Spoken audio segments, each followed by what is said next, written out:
But, So that's a good segue into AEW Forbidden Door preview and predictions because you just mentioned MJF's opponent. So let's go ahead and do our speed round preview and prediction for AEW Forbidden Door that's going down this Sunday, and then get the fuck up out of here.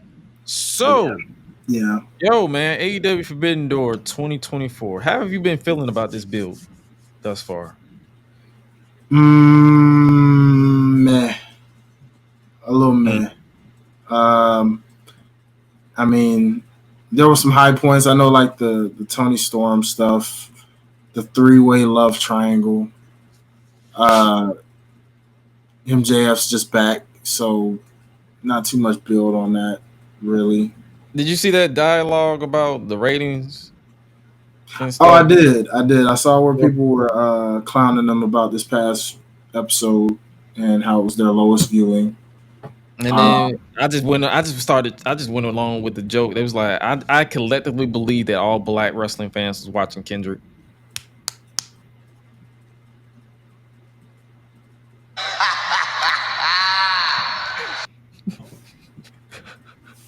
Hey, man. In my head canon, everybody who was black was watching Kendrick in a stadium singing, not a stadium, an arena singing They Not Like Us like 5 times.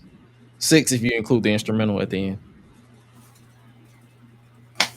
Poor Aubrey. I don't really care. The reason why I brought that up is because that was the match that he went up against MJF. And I actually watched like highlights of it. It was a solid match. It wasn't something that I'll be like, yo, this is like the greatest match I've ever seen. It was pretty much a glorified no DQ, no. It's AEW rules. Like stuff that should be DQ somewhere else isn't DQ here. It is what it is. Sounds about right. But I guess we can start off with since we're talking about that match, MJF versus, how you pronounce this? Hachishiro. Hikishiro. Hachishiro. It's like a J, like Hachishiro. Yeah. Okay. So MJF versus Hikishiro. I know I got this all wrong. Like, yo, I apologize if I got it wrong. I'm calling him H.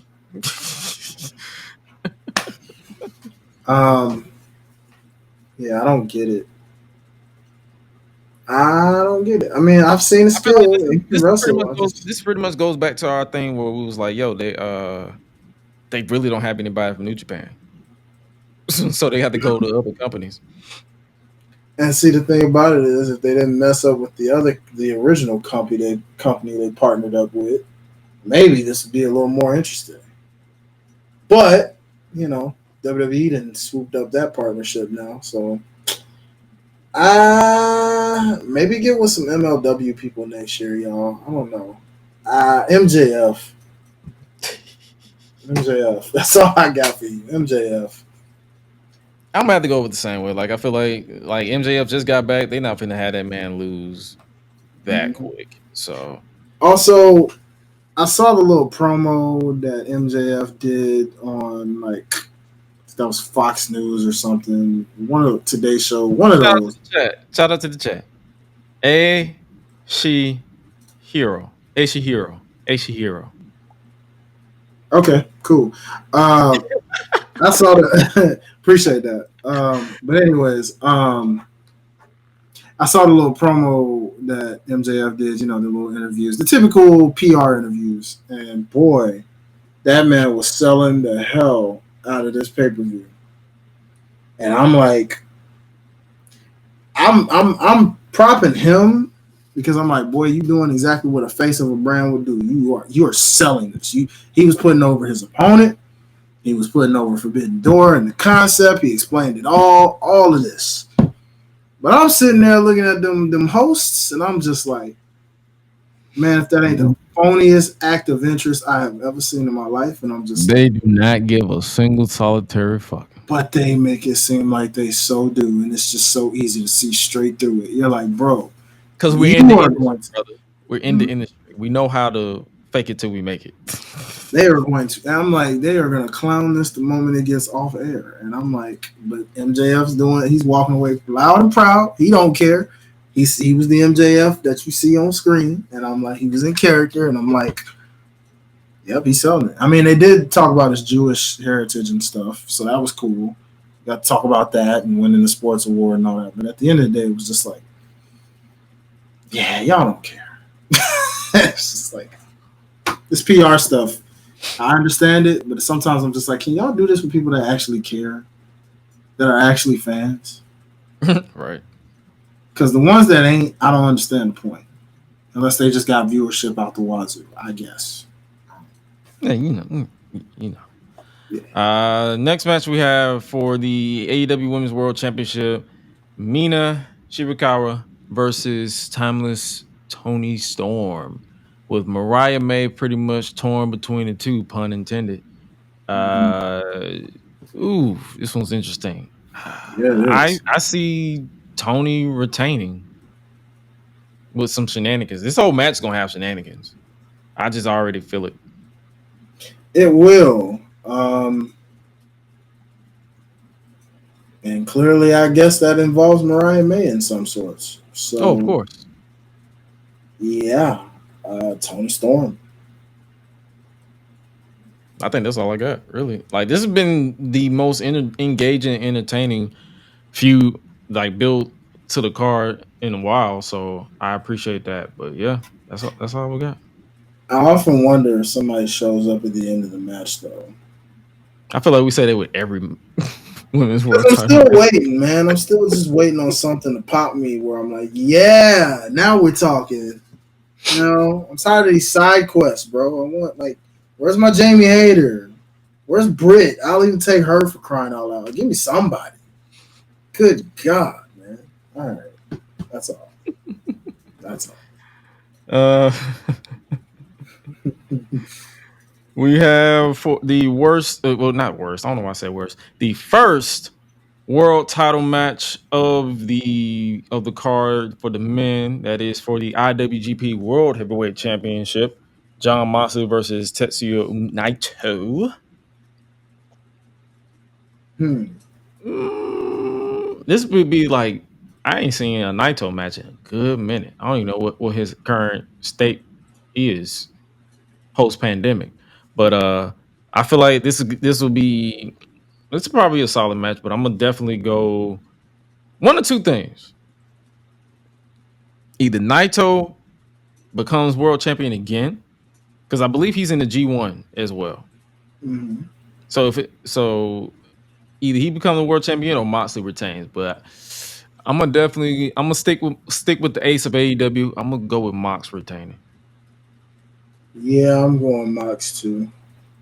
I feel like none of these titles are going to change hands. Facts. Let's see what somebody said. Naito gets it back. Oh, the chat says Naito gets it back. So, hey, we will see. We will see. The next match we have is for the vacant TNT Championship in a ladder match. So far, we have one more person that's going to qualify. I believe, no, that's the wild card. So, it's going to have a wild card in the ladder match. You got Jungle Jack, Jack Perry, Konosuke Takeshita, ROH World Champion Martin Briscoe, Dante Martin, and Leo Rush in a ladder match. Part of me, it's one of two ways. I see Jack Perry winning this to further along the storyline. Well, who you got though? Who you got winning this one? Just keep in mind, it's a wild card, so it's like, yeah, I know that's the part that. Yeah. I'm going Jack Perry, and I feel like that wild card will be a letdown. You know why? Why? Because it's going to be Mr. TNT Championship. That's why. You know who I'm talking about. You know who I'm talking about. Wardlow? Oh, heck no. No. The other Mr. TNT Championship. Sammy? Yeah. Told you. I know. Get ready for that reaction because I feel like that's who it is. I hope I'm wrong. Maybe. Hold on. We can put that as bonus points. I'll tell you what. Let's put that as bonus points. What if it's Ricochet? When is his contract up? I thought it was at the end of the month. I don't. At the end of May? I thought it was the end of May when they got written off. Because they said it was like the end of May. Oh wait, he's got that 90-day clause, I think. Never mind. No, when it expires, it doesn't count. Because it expires. The only time his contract is up at the end of July. So yeah, he's not gonna be there. Dang. According to the chat, it was the end of July. Dang, that sucks. Well, I'll stick with Sammy. Sorry. So for our wild card pick your pick is Sammy. My wild card pick is Wardlow.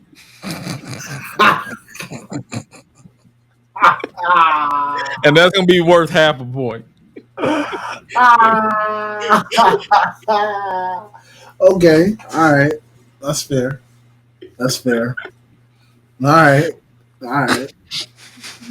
Sure, Wardlow, Mr. T. Who's gonna be Mr. TNT? Let's find out. All right, I'm with it. I'm with it, baby. The next match we got is Orange Cassidy versus Zack Sabre Jr. Ooh. Tough. I got ZSJ winning this one. I'm gonna go the other way and say Orange Cassidy. It's like this is one of those matches where it's like they haven't really been building to anything that interests me because he went straight from Trent to this. So it's like I know the match will be good. So it's like a lot of these predictions are just more so like, hey, we're going based off of how we feel like the match will go. So I do have a bonus for a half a point though. Mm-hmm. Trent interferes. If Cassidy loses, it's because of Trent. Okay, I can see that. Yeah, either Trent or Chris Stat or both. Yeah, true.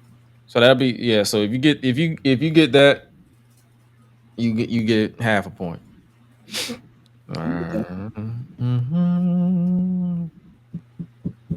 This match might decide the winner between you two. Yeah, probably. It might. I hope so. It'd be cool. I like those. Where he's like, oh, wow. Yeah, it makes it fun. The next match we have for, as far as confirmed right now, because I feel like they probably gonna throw some more on there for in the Owen Hart Foundation Men's Tournament quarterfinal, Bryan Danielson versus Shingo Takagi. Oh, okay. Yeah, so they've officially kicked off the tournament last week. I believe it was Claudio and Pac on Dynamite. Yeah, it was. And Willow and I believe it was somebody on Rampage. Serena Deeb. Deeb, yeah. That's what I'm saying. I've been literally highlight AEW all this week, so I definitely am going based off highlights. Their match wasn't that bad either. Give me Bryan Danielson, obviously, because he's the one he's gonna win it. So that's what he say. Oh, speaking of which, there was one thing that stood out to me with AEW briefly that I forgot to mention. That Jeff Jarrett promo. Yeah, that's good. That's good to talk. That we're talking about the Owen Hart. So yeah. Yeah, that. Speaking of which, while we're on the subject of that, I really, I know people when it comes to Jeff Jarrett were like, "Oh my God, please stay home and retire." Sometimes, most times, I get it, but this of anything ever makes a lot of sense. And for that, I hope he keeps it completely solo. Don't even bring the crew out. Just be solo and compete with the spirit of Owen, because like he said, none of y'all knew Owen. I knew him. And I was like, you know what? I don't know why you weren't. Was he with the company when they did the first one? Mm-hmm. If he wasn't, okay, he wasn't. But he was there the last couple ones, so I don't know why he wasn't in this to begin with. I think it's the third. Third one. So he should have at least been in the last one. I don't know how he wasn't, but the fact that they got him in this one, to share that uncut raw story and share that raw emotion of like everything that happened from his wife's passing around the same time that Owen passed, you know, winning the tag team titles with Owen, all of those things he shared and feeling that emotion, I felt that. And I'm like, low key, he's my dark horse. Yeah, I agree. The full 9 minutes of that video was tremendous. And it's like, if you haven't seen it, regardless of how you feel about Jeff Jarrett, please go watch that video. Even if you don't care for Jeff Jarrett, I know you care for Owen Hart. So if nothing else, watch that man's emotion talking about Owen Hart, because he is one of the ones that truly knew that man and worked with him. You know what I'm saying? Yeah, agreed, AD. Highly agreed. You know, so it's like, yo, that was a moment to where he could be a strong dark horse in this tournament, for real, especially after you outpour like that. You just never know. I could see him at least getting to the finals, if nothing else. Nice. You know, but I just wanted to share that as we were giving our predictions, because I thought about it. That was something else that stood out to me this week from AEW. That promo that he cut. Yeah, I agree, because that's what I'm saying. I saw that and I'm like, yo, this is real. This is raw. You get emotional if you actually if you're that type of wrestling fan that actually knows how to take away the persona from the person. Mm-hmm. So I love that. So hey, man, if he gets all the way to the final and either win or no, because the world title. So if he doesn't win, but give him an emotional, let him to pay tribute to Owen. Hey, I'm all for it. But as far as the Bryan Danielson versus Takagi, I got Bryan Danielson winning this one as well to advance. Okay. Next up, we have the TBS Women's Championship title for title, TBS Women's Championship, as well as the New Japan Strong Women's Championship. Stephanie versus Mercedes. Interesting. Title for title. So she may be a double champion, it looks like. Huh. Either one of them will be double champion, but we all You know that girl ain't winning that doggone title. Heck no. You know good and well Mercedes gonna be double champion. I was trying to be nice. I know. All due respect, you know, it ain't happening, sweetheart. It ain't. All due respect. So, you know, should be a fun match though. It definitely will. Could be a potential show stealer for all we know. But especially after their first match. I love it. So hey, there we go. So yeah, give me Mercedes, dog. Let me get them double titles on Miss Mercedes. Oh yeah, we're going 2 for 2. So yeah, we definitely we both going with Mercedes on this one. So that's definitely AD says he see a DQ possibly. I mean, that would That's a way to piss the fans off, because boy, they'll be pissed at that. Like, don't build it up just for a non-finish. That's dumb. Especially they don't do that often there either. So that's an interesting take, AD. I hope that doesn't happen, because they're gonna get booed up the building. This nigga Ken said half points for whoever guesses which wig Mercedes puts on for Ken, bro. What the freak, bro? What the freak? Give me a new wig that says Forbidden Door on the back of it. How about that? You said new wig with Forbidden. Yeah, it'll say Forbidden Door somewhere on the back. I guarantee you. Oh, pull a Naomi. Yeah. Well, because she did have one that said AEW, so it was like I wouldn't be surprised if she had one with Forbidden Door. That's about all I got for you, Ken. That's all I got. I like that. I like the one she rocked in CMLL. Like, bring that one back, where it was like silver, or not silver. It was like white up top, but then red, and then I believe she had like a purple. It pretty much matched her gear that she was wearing. So I wouldn't be against her rocking that. They said that wig about to be ass. Hey man, I'm not a wig person. As long as the match is fire, I really don't care. Yeah, just and make the sew-in really dope where it don't pop off. That's all I'm saying. Because I remember a few times when she had a wig and it almost came off in the middle of the match. I'm like, ooh. And I live with people who used to do wigs, so I know what it looked like when someone's scrambling to keep the wig on. 'Cause I think her wig literally split in half during the match. I think it was during the pandemic, so it was extra hard to hide it. Man, come on now. But yeah, we definitely got Mercedes winning this one for sure. And then we have the main event, the feature match, for the World Heavyweight Championship: Swerve Strickland versus Will Ospreay, champion versus championship. Only one title on the line. That is the AEW World Championship. It's the moment of truth. We've been talking about this match for weeks, the build up to it. So now it's time for us to finally pick who we got winning this one. Yeah, this is where it gets tough. This is where it gets tough. I know the chat's waiting on this one, so I'll let you take this one first, brother. Ooh, buddy. If I had to go, basically, like if I want, I got to go with Swerve for this one. I feel like Swerve needs to win this one because Will still has that international title. I mean, they can easily do the title for title. I mean, double champion, but it's like I feel like we've had enough double champions to last us a while in wrestling. So it's like, but I definitely got Swerve winning this one to retain the title. Okay. And also keep in mind they've been teasing pretty much Will Ospreay using that Tiger driver. So him not using it, so that's also a story factor. I feel like he's gonna hesitate. I feel like he's gonna hesitate. Yeah, and then there's also the Callis family. They play an interesting concept in this too, from a shenanigans standpoint. Oh yeah, because he did say he doesn't need the Callis family.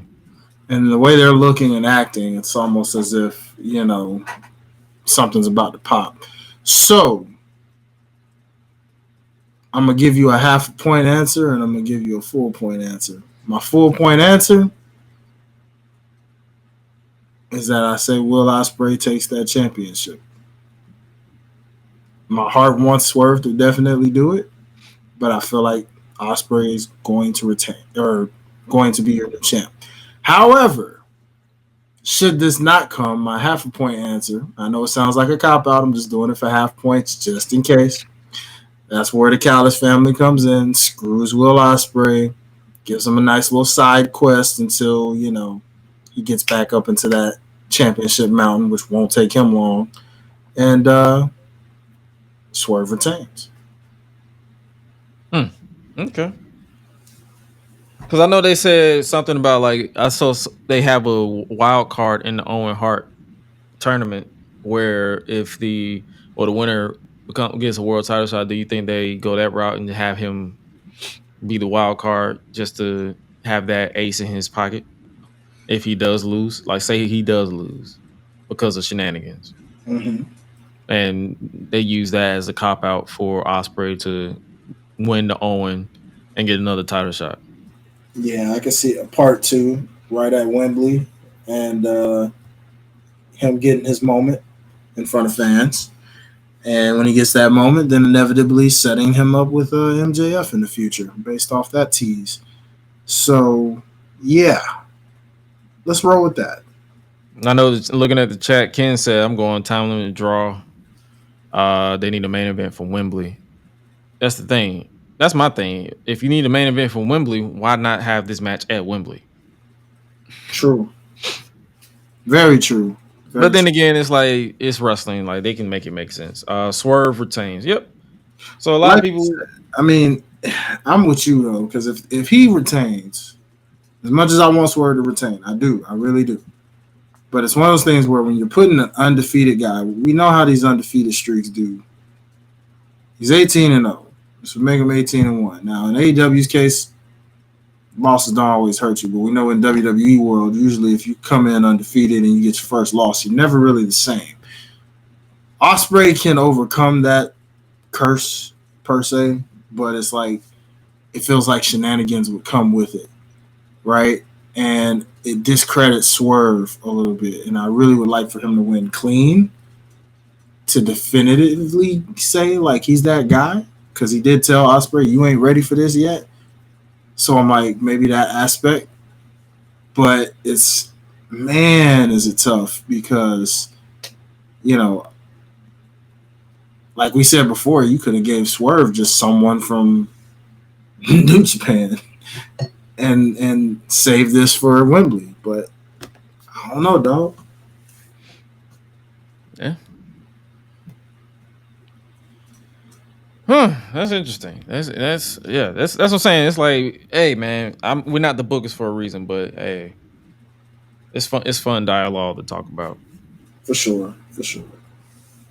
But ladies and gentlemen, that is our AEW Forbidden Door preview and predictions for this upcoming Sunday. I guess we can pretty much confirm it. This Sunday, we'll be trying something new, something different. It'll be a Forbidden Door kickback featuring yours truly, as well as, if he's not booked and busy, Mr. Hi-Lite Real. Will be basically, to explain what this is basically us talking, what we're watching the show. If you are in the Discord, in the Gresh Digital Discord, you will. I believe I dropped the limit of people in the voice chat because I don't want it to be chaotic with opinions. If you talk over anybody, you will be booted without a warning. Just so y'all know, because this will be a part of a live stream. We don't want chaos on the stream. We want to have a chill environment. It's a kickback, but it'll basically be, if it gets to the point where we want to include the Discord people who are in the server in the voice chat, we'll actually put y'all in there. If y'all don't say nothing, we'll give our opinion and we'll move on. Blah blah blah, and that way. And so what we're doing is we're combining everything. We're going to take snippets of it and put it on the audio feed for everybody who don't watch the video feed. And then we'll basically close out the entire, once the show ends, we'll just give our final thoughts and then get up out of there. Like we won't do an entire post show. Like that's just not happening. So, and it's not like just like that. Heck no. Now, and it's like, if this is a success, it will definitely do this form of, I guess you could say, bonus episodes as opposed to us doing a full-on post show. It's like we want to try different things out, and it was just an idea that I had on this. So if you guys want to tune in, it will be actually this coming Sunday. I believe the buy-in starts at 7, but we'll probably go live at 7:30 just to give everybody time to get up in there. So 8 o'clock, all that good stuff, just to chat. It'd be something fun, something unique, and just something different, just so we can just interact with people who watch the show. It'll be streamed across all platforms: YouTube, Facebook, X, not Instagram, because I still got to figure that out. But yeah, we'll definitely be streaming across all those platforms. He said show's going to end at midnight. That's the reason why we're doing this too. So we're not trying to.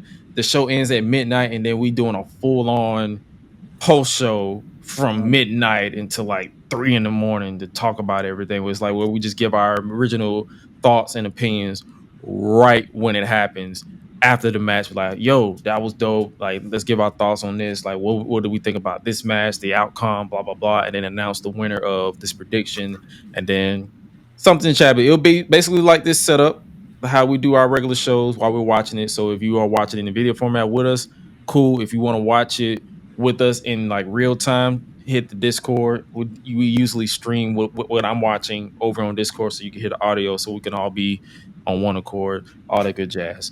Let's see what else we got as far as that. But that is our speed round predictions for AEW Forbidden Door. I'm about to say Full Gear for some reason, but Forbidden Door 2020. When the club go around here, I'm a cat. This bang bang gang, I don't owe you jack. When I'm in the ring, it's just me and my best friends. OC cutting no slack. Hollywood Miz, you can put me on the A-list. Gresh Unleashed, better put it on your playlist. Me and my fam be ballin' like the Bruce. Fight night, baby, hard hitting like Sheamus. Family first, yes, bloodline business. Winning all the gold. Look at how they witness.